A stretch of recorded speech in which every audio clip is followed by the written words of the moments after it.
एक पल दूर न रहत रही, साथ न छूटी कहत रही। एक पल दूर न रहत रही, साथ न छूटी कहत रही। और तने बात भगवान कहाँ चली गईली हमर जान।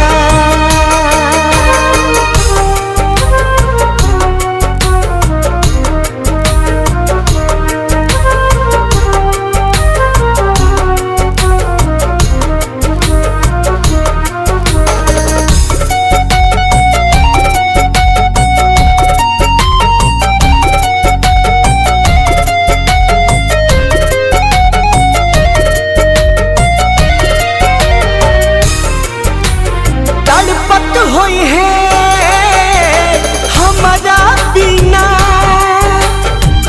गिरत होई आँखिया से पानी।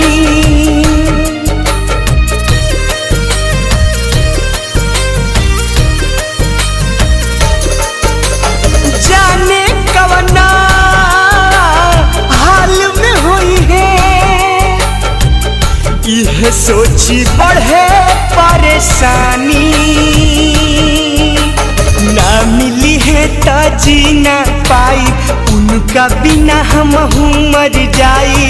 सारा जग लागेला वीरान हो,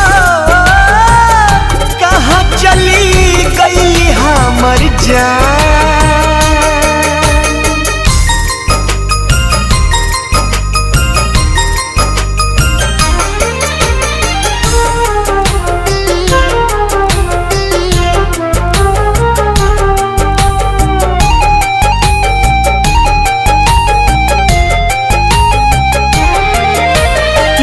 बन खोजनी डाल तलैया,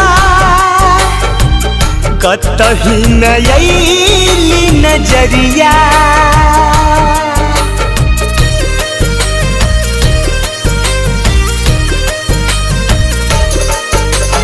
जे भी मिलल सबसे पूछनी, केहू बतावे न खबरिया। बाह पगोदन गोदवले बाड़ी, गोलुआ न मोल लिखवले बाड़ी। इहे उनकर पहचान हो, कहाँ चली गई हमर जान।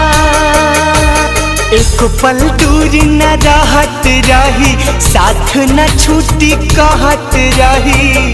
और